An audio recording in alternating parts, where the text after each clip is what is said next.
1. Fight! I'll admit, I haven't been following this whole Chris Brown, Zara Larsson beef that much. I can't really say I care that much either. I mean, if Zara Larsson doesn't like Chris Brown, that's perfectly fine. Everyone's entitled to their opinion on this guy. So the Chris Brown, Zara Larsson shit, that's not why I picked this hot take. The reason I picked this hot take is simply the fact that he tried to defend Chris Brown by saying, oh, well, why hasn't she spoken out about other things like Diddy or Jay-Z? Yeah, first of all, Jay-Z is not even in the Epstein files. He's not in any logs or any like emails, none of that shit. According to my research, Jay-Z's name appears in the 2019 FBI tip line report submitted by an anonymous caller. He is not in Epstein's personal address books, logs, or flight manifests. So with that being said, as of right now, Jay-Z is basically not in the files. Also, you fucking idiot, plenty of celebrities have spoken out against Diddy. 50 Cent is the main guy who speaks out about Diddy every chance he gets. And you're gonna sit here and act like he hasn't been called out for his bullshit. Yes, the fuck he has.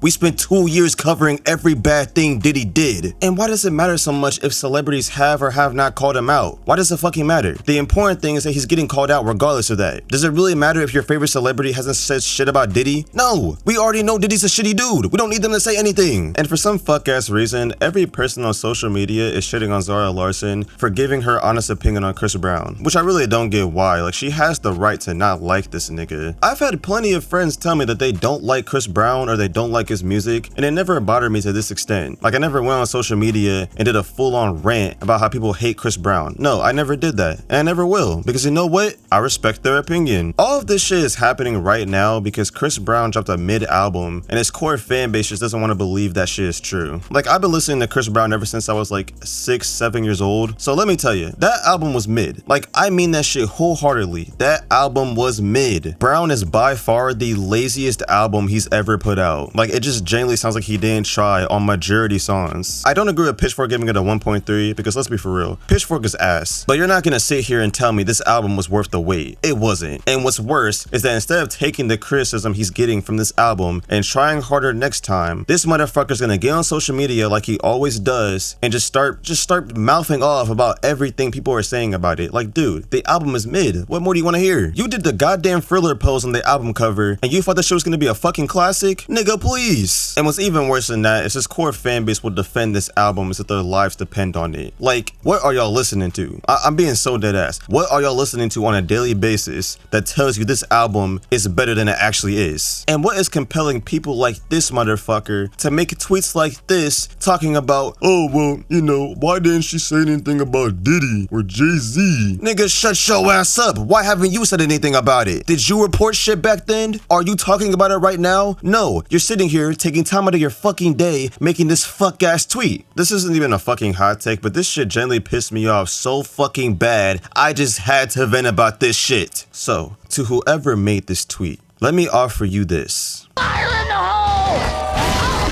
Fatality. Round 2. Fight!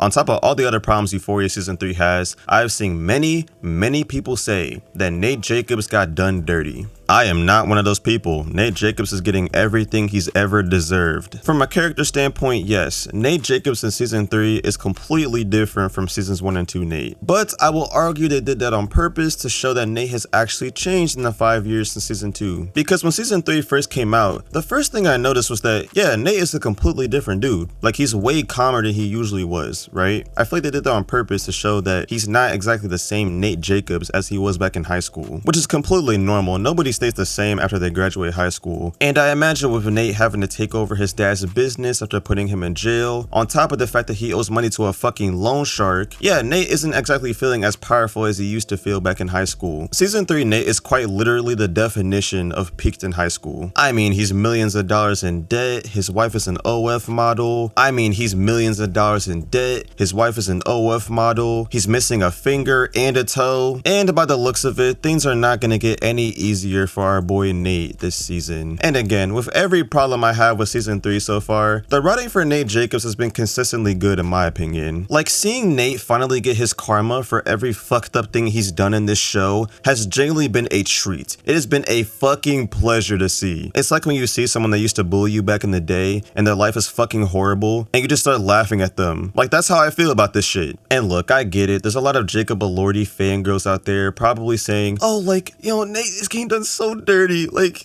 I need to see more of him. Like, that's my man. Like, go watch anything else Jacob Elordi is in. This is Nathan fucking Jacobs we're talking about. This man is a menace to society, and he's finally getting his comeuppance. Could the writing have been better? Yes, obviously. But at the same time, I don't give a fuck. I'm loving seeing Nate get beat up every episode. Yes, I want to see more.